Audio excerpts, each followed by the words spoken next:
Hello everyone. I'm going to show you more examples to accompany my explanations to help you make your own sound effects list, SFX for short. If you're watching this video on YouTube, you can find more explanations about sound design and a few more details in the blog I wrote that this video accompanies.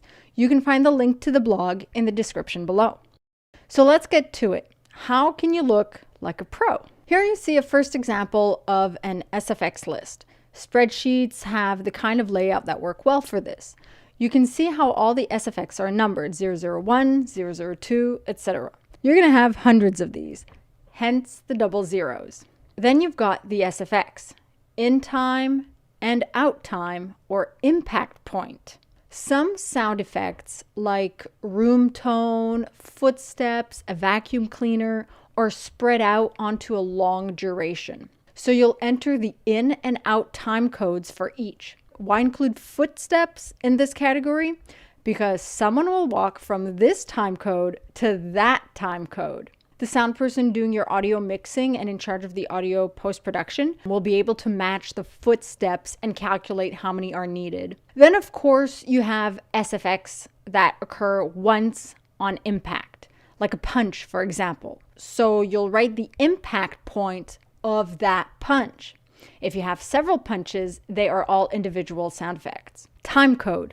Now, the most effective way is to write the exact time code, which includes minutes, seconds, and frames. However, there is a shortcut that can save a bit of time and can be done only if you're in the studio with the sound person, which is writing down minutes and seconds and leaving out the frames. If you're not there to guide the sound person, they need the full and exact time code for each SFX. I've actually done both and worked with both in studio and out of studio and have examples for both. Now on to the actual sound effect. So what is a sound effect? Well, everything you hear except for music. I include room tones as well. And it's important to be very descriptive.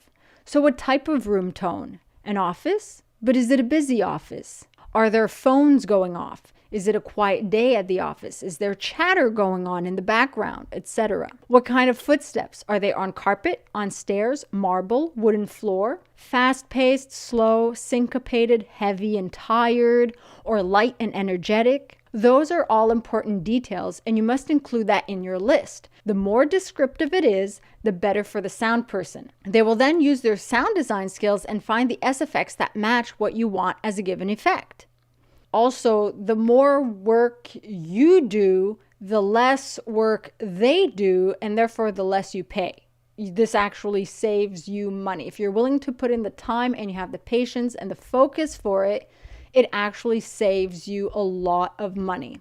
Also, impact SFX need as much description as all the others. For example, in a fight scene, is the punch to the gut, to the face, side of the head? All that makes a difference. Fight scenes, though, are pretty intense SFX-wise. There's so many factors to be aware of. You don't just have punches and kicks. You have wind before the impact of the punch, which usually occurs right before but pretty much around the same time code. So you can group these at all the same impact time. Your sound person will know what to do. There is also movement from the clothes sometimes during a fight. Everything counts. You can see all the details from this short fight. And now all the details from this more elaborate fight. Also, some sound effects are already there from what you've recorded on set. They still need to go on your SFX list. Why, you might ask?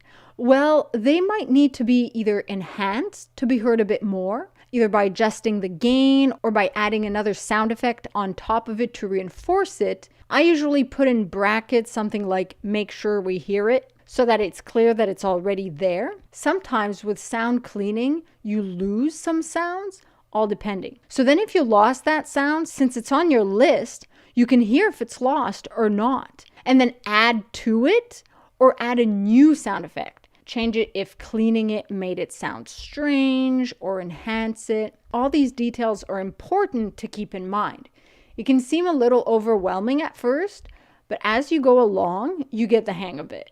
So now some finishing touches. It's good to color code your lines. The reason is it's easier on the eyes. When you've hit your 5th hour and 300th sound effect, the eyes can get confused. Even the most astute brains need a few visual aids. I like bright colors personally, but you might prefer to use just the same 2 or 3 colors or more gray and subdued colors. It's wholly up to you. In this SFX list from my film Broken, I used a bunch of various colors. In this one from Forward Fast, I went with one select color and then variations in the tone or colors close to it, like blues or reds and pinks, yellows and oranges, green, etc. And I change color groups per scene. For me personally, it helps me identify a color with the scene. It helps keep my attention focused on that particular scene. I had a bit of fun with the compiling.tv one.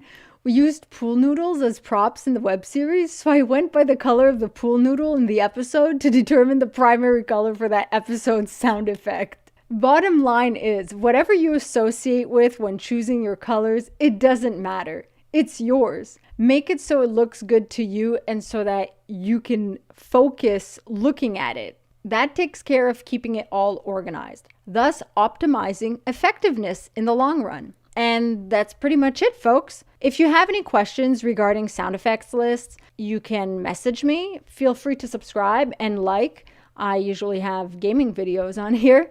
And if you're still overwhelmed and really want someone else to do it for you, then you can always message me and I'll give you a quote. I usually ask the total duration of the film in minutes and the genre of the film, along with how many scenes you have, because that helps determine not only how many room tones you need, but how long it might take to actually do the list.